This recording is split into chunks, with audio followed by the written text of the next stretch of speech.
Morning, চলে এসেছি আরও একটা ইন্টারেস্টিং ভিডিও নিয়ে। তোমরা সবাই কেমন আছো? আই হোপ তোমরা সবাই ভালো আছো। আমিও কিন্তু অনেক ভালো আছি। আর সকাল সকাল আমি টোটোতে কেন বসে তোমাদেরকে বলছি।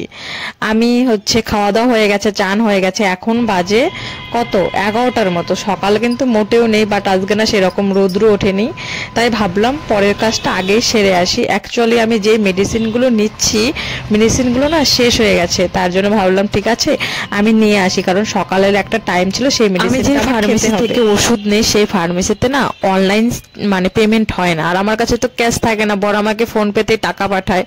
তার জন্য আমাকে বাধ্য হয়ে অন্য আর কি ফার্মেসির থেকে ওষুধ আনতে হলো।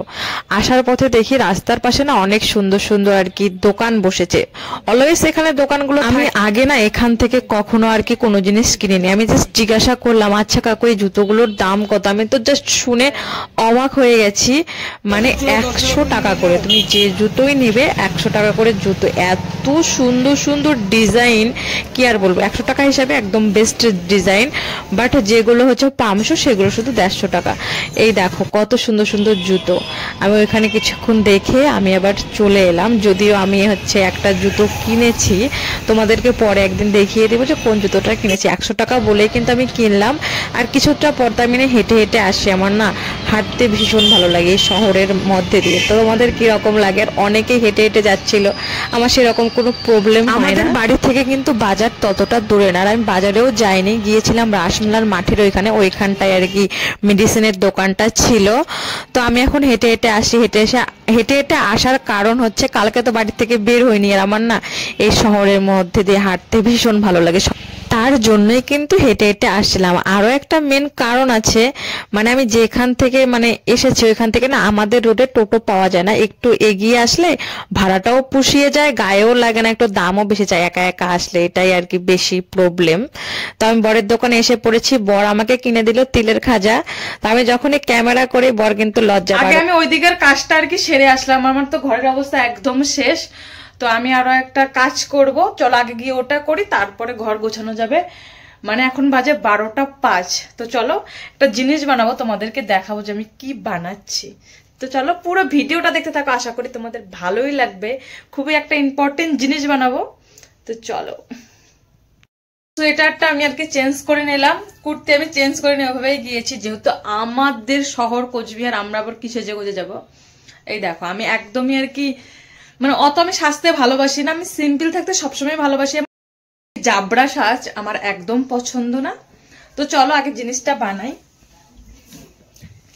এই যে আমার মাস্টার অয়েল, এটা দিয়েই করবো আর কি। তো চলো, তেলটা বানানোর জন্য আমি কি কি নিয়েছি, এই যে নিয়েছি এটা নিম পাতা, আর এই যে কারি পাতা, আর আছে জবা ফুলের পাতাও দিয়েছি, আর একটা গোটা পেঁয়াজ।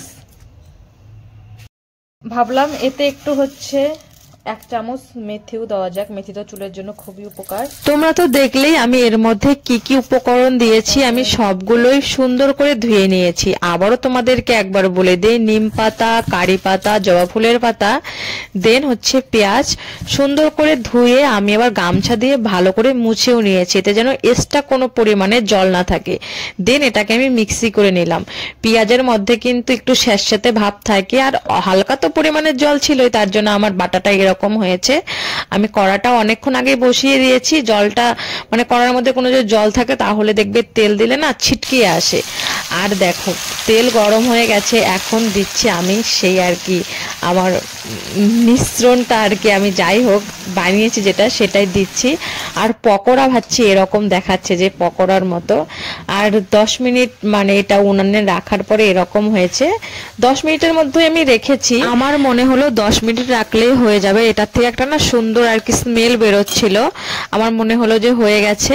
তো 10 মিনিটের মতোই আর কি আমি এটাকে জাল করেছি। আর যা পরিমাণে খুশকি হয়েছে, আর মাথা আমার চুলকোচ্ছিল, আমার মনে হলো যে নিম পাতা দিলে সব ধরনের চুলকানি মরে, তার জন্য নিম পাতা দিয়ে সুন্দরভাবে আমি এটা বানাচ্ছি।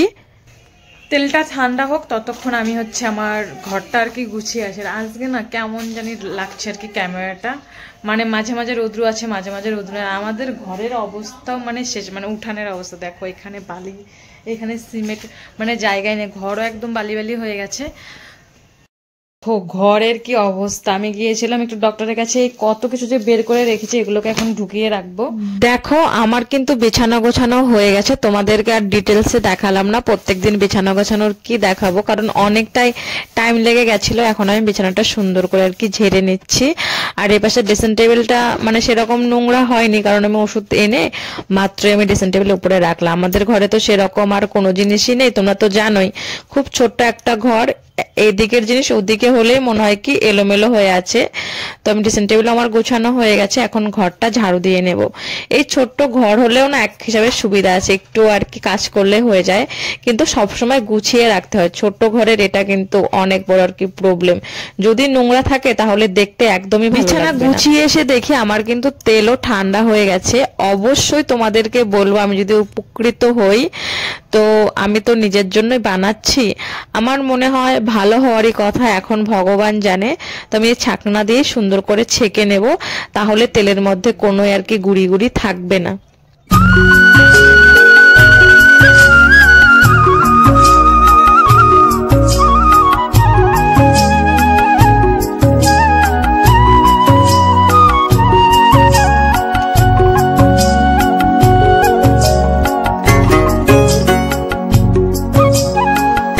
কিন্তু ছাকাও হয়ে গেছে, আর দেখো কতটা পরিমাণে তেল বেরিয়েছে। আমি তো ভেবেছিলাম তেল হয়তো অনেকটাই কমে যাবে, আমি হয়তো তেল পাবোই না। আর এই ছেবড়াগুলোকে হাতের সাহায্যে চিপে নিচ্ছে, ছাকনার সাহায্যে না সম্পূর্ণ আর কি তেল পড়ছিল না। তারপরে দেখো কতটা আরো তেল বেরিয়েছে, বাটিতে অনেকটাই পরিমাণে আর কি তেল ছিল, সেই তেলগুলো আর নষ্ট করব কেন, ভাবলাম ঠিক আছে এখন এর মাথায় অ্যাপ্লাই করে নেই। রোদ্রুতে এসে পড়েছি, রোদ্রুতে দাঁড়িয়ে দাঁড়িয়ে এখন মাথায় আমি তেল অ্যাপ্লাই করব। আর তোমাদেরকে দাঁড়াও দেখাচ্ছি, মানে চুল এত পরিমাণে মানে উঠছে না, কালকে মাথা আঁচড়িয়েছি, না হয় 500টা চুল উঠেছে, আমার এতটা খারাপ লেগেছে। তার জন্য আজকেই আমি তেলটা বানিয়েছি, আর সুন্দরভাবে আমি চুলের আর কি গোড়ায় মাসাজ করছি। আর রোদ্রে তো ভিটামিন ডি থাকে, তার জন্য হলো রোদ্রুতেই মাসাজ করি।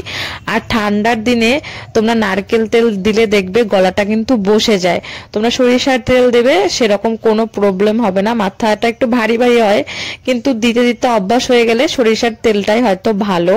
আর সরিষার তেল দিলে যারা চাও যে চুল একটু মানে হালকা লাল লাল কালার করার জন্য, তাদের চুল কিন্তু লাল কালারও হয়ে যাবে। আমার সরিষার তেলে সেরকম প্রবলেম হয় না, প্রবলেম হয় একটাই, সবকিছু না তেল কাস্টে ভাব হয়ে যায়। নাকি মাসাজ করলে মানে ব্লাড সার্কুলেশন বাড়ে। আমি যত মাসাজ করি, একটু যদি আমি ভালো করে ভাবি যে ঠিক আছে মাথাটা গরম হয়ে যাচ্ছে, আমি সুন্দর করে মাসাজ করি, তবে তো শেষ, মানে তখন আমার 200টা চুল উঠে যাবে। এত পরিমাণে চুল উঠছে, তার জন্য কিন্তু আমি চুল কেটেছি। দেখো একদম হালকা হয়ে গেছে চুল, কোনো কিছুই নেই, মানে আমার 5 ভাগের 1 ভাগও চুল নেই, এতগুলো চুল ছিল।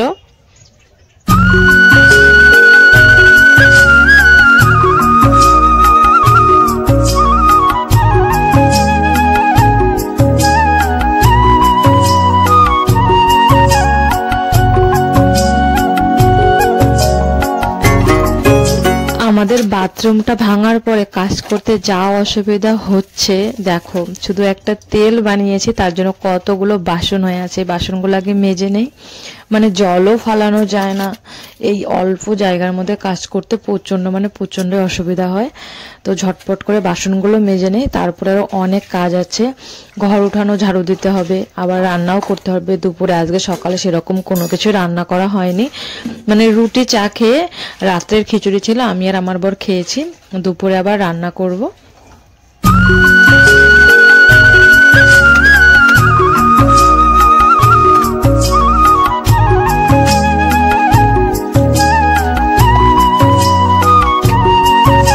আমার কিন্তু বাসন ধোয়া হয়ে গেছে, তারপরে মা এসে পড়েছে। আমি দেখো সবজি কেটে নিয়েছি, এগুলো দিয়ে একটা চচ্চড়ি রান্না হবে, আর মাছ রান্না করব। তোমাদের দাদা ভাই যাবে বাজারে, বারবার করে মাথা আঁচড়াচ্ছে, না এভাবে একটা জিনিস করতেই থাকে, আমার থেকে রেডি হতে ওর বেশি টাইম লাগে। আর আমি বললাম আমাকে তো একটু টাইম দিতে পারো, কোনো টাইম নেই যে আমাকে দেয়, সকালে চলে যায়, রাত্রে আসে, আবার দেখো এখন চলে যাবে, এভাবেই আমাকে রেখে রেখে চলে যায়। একবার কিন্তু চা বানিয়েছি, তোমাদের দাদাভাই চা খেলো, ভাত খেলো, চলে গেল। তারপরে আবার আসলো মামা, আমি আবার চা বসিয়ে দিয়েছি। আমাদের মিস্ত্রি দেখো এতক্ষণে এসেছে, রাতারাতি আমরা কিন্তু ঘর দিয়ে ফেলবো। তো চলো এই ভিডিওটা আমি এখানে এন্ড করছি, দেখা হবে নেক্সট ভিডিওতে, বাই।